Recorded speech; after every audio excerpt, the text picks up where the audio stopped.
Assalamualaikum warahmatullahi wabarakatuh. Selamat pagi anak-anak sekalian.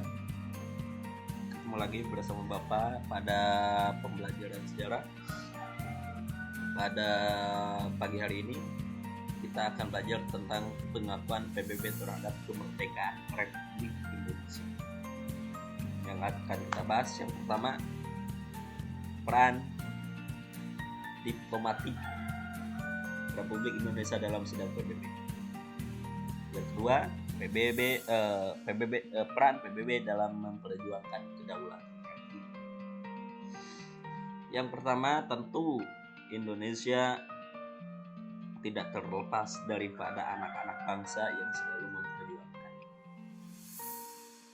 sehingga diakui oleh PBB.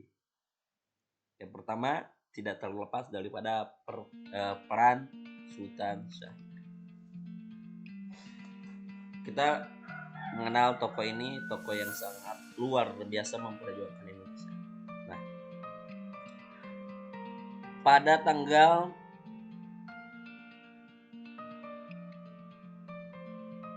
bulan Agustus 1947, Sultan Syahrir menghadiri sidang PBB di Lake Success, Amerika Serikat. Pada sidang PBB tersebut, perannya Sultan Syahrir berdebat dengan Menteri Luar Negeri Belanda. Siapa? Van Leeuwenhoek. Nah, Menteri Luar Negeri Belanda tidak mau mengakui bahwa Indonesia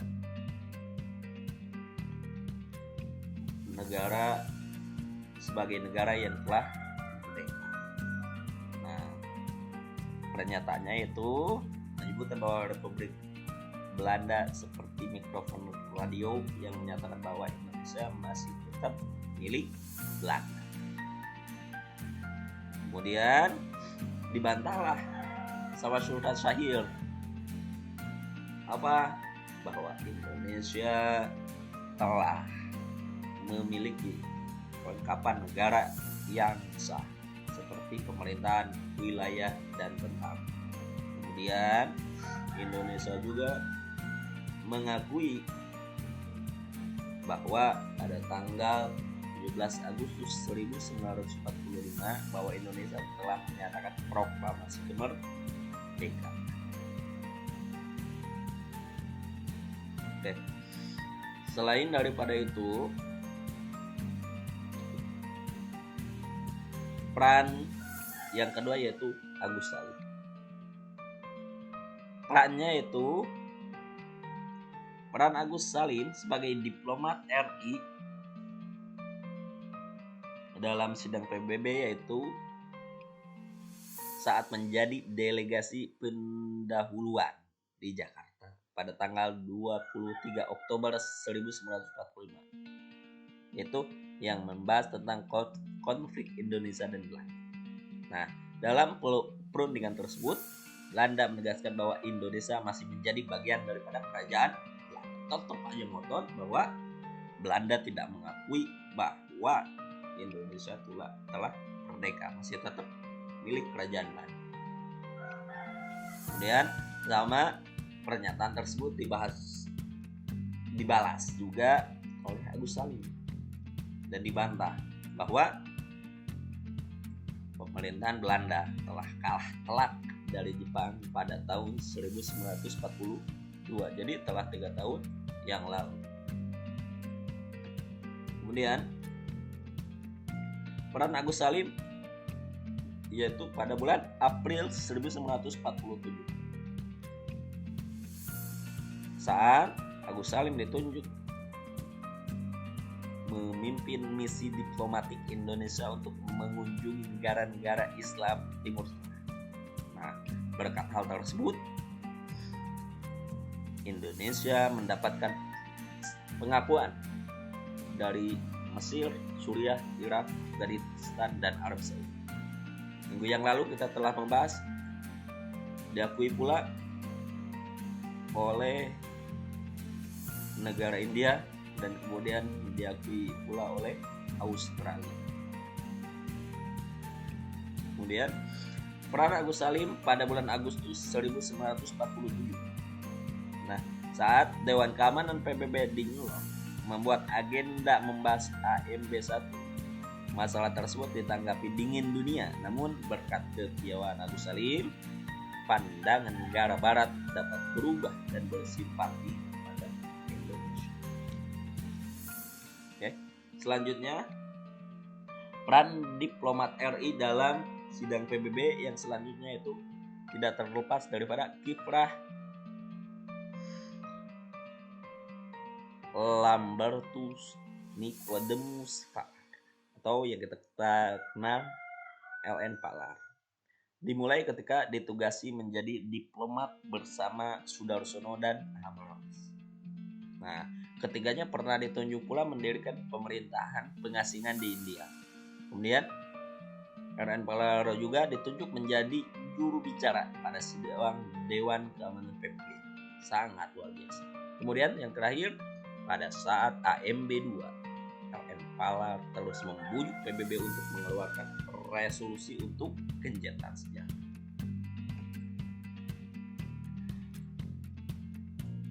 Kemudian yang terakhir, peran diplomat RI dalam sidang PBB yaitu Sumitro Dojo Hadikusumo. Yang pertama, keterlibatan Sumitro Hadikusumo dimulai ketika menghadiri sidang PBB di Leipzig bersama dengan Saudara Said, Agus Salim, Charles Tembu, dan Sujatmo.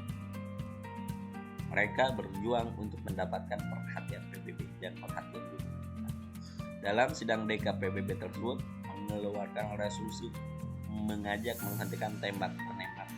Kemudian Sumitro pun menjelaskan satu-satunya dan menyelesaikan masalah-masalah adalah dengan membentuk komisi pelaksanaan resolusi DKPBB. Kemudian peran PBB dalam kedaulatan. Yang pertama, peran PBB melalui Komisi 3 atau KTN. Pada tanggal 1 Agustus 1947, DKPBB membentuk Komisi Jasa Baik atau yang kita kenal Komite of Good Office, yang dikenal sebagai KTN. KTN terbentuk sebagai akibat daripada agresi militer 1 dan berhasil menghantarkan pihak Indonesia ke meja perundingan Renville. Kemudian KTN pun memiliki anggota. Yang pertama, Australia yang dipilih Indonesia dan diwakili oleh Richard Kirby. Kemudian Belgia yang dipilih Belanda dan diwakili oleh Paul Fazil. Kemudian Amerika Serikat dipilih oleh Australia dan Belgia sebagai pihak netral. Amerika diwakili oleh Frank Graham. Yang kedua yaitu UNCI, panjangan daripada United Nations Commission for Indonesia. Nah, sejarah pendirian UNCI tidak terlepas daripada organisasi KTN. Pada tanggal 24 Januari 1949, DKPBB menggelar sidang untuk membahas AMB 2. Nah, hasilnya pada tanggal 28 Januari 1949 yang mengeluarkan poin-poin resolusi untuk mendamaikan Indonesia Belanda. Apa saja? Yang pertama yaitu penghentian operasi militer. Yang kedua, pembahasan tak bersyarat semua tahanan politik Indonesia yang ditahan Belanda. Kemudian, memberi kesempatan kepada Indonesia untuk kembali ke Yogyakarta. Kemudian, mempercepat pembahasan perundingan Renville. Dan yang terakhir, menghentikan KTN dengan UNCI. Kemudian, apa sih tugas UNCI itu? Tugas UNCI yaitu yang pertama, membantu melancarkan jalannya perundingan. Yang kedua, mengurus pengembalian kekuasaan Indonesia. Kemudian, mengamati jejak pendapat atau plebiscit. Kemudian, pengajuan usulan dan saran-saran yang dapat membantu tercapainya kesepakatan kedua negara, Indonesia dan Belanda. Kemudian pernyataan Indonesia dan Belanda dalam kunci.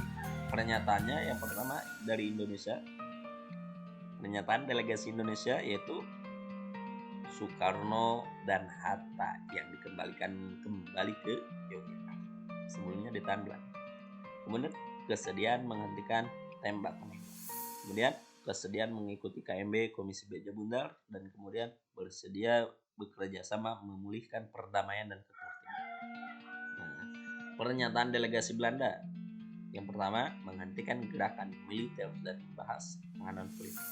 Kemudian menyetujui kembalinya pemerintah Republik Indonesia ke kemudian menyetujui Republik Indonesia sebagai bagian daripada negara Indonesia Serikat sebelum dirubah. Kemudian berusaha menyelenggarakan konferensi meja bundar. Nah, kemudian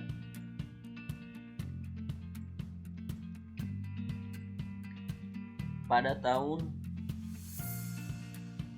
21 Januari 1945, Dewan Keamanan PBB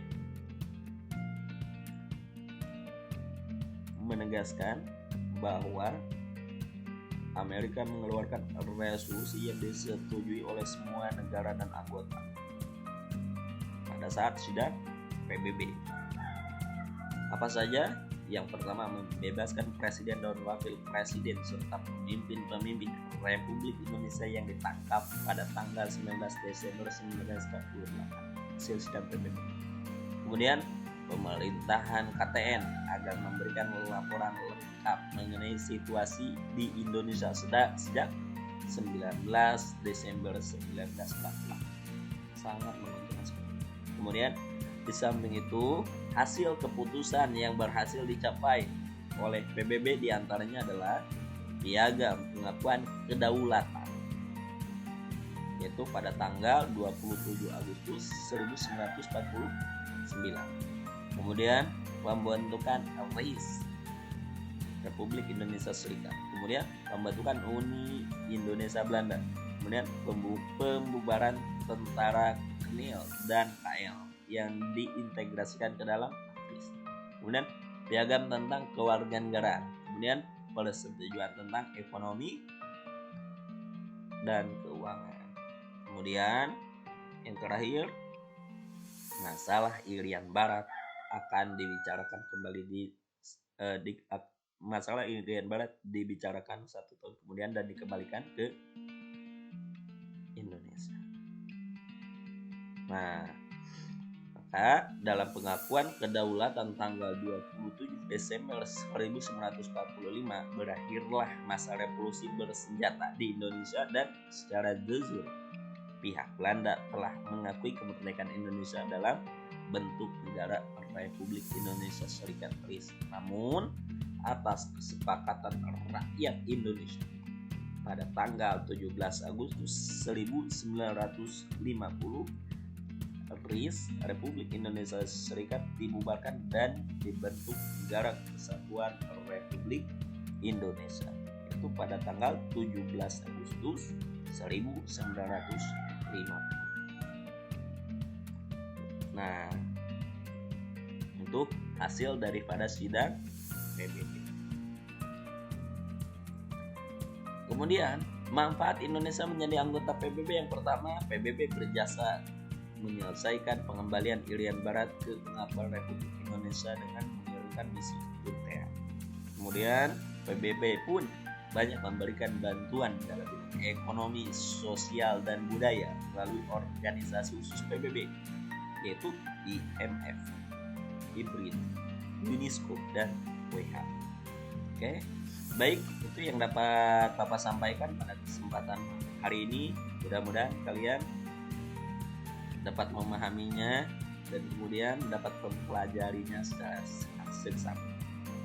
Sekian dan terima kasih. Tetap di rumah, tetap jaga kesehatan dan jangan lupa untuk selalu belajar.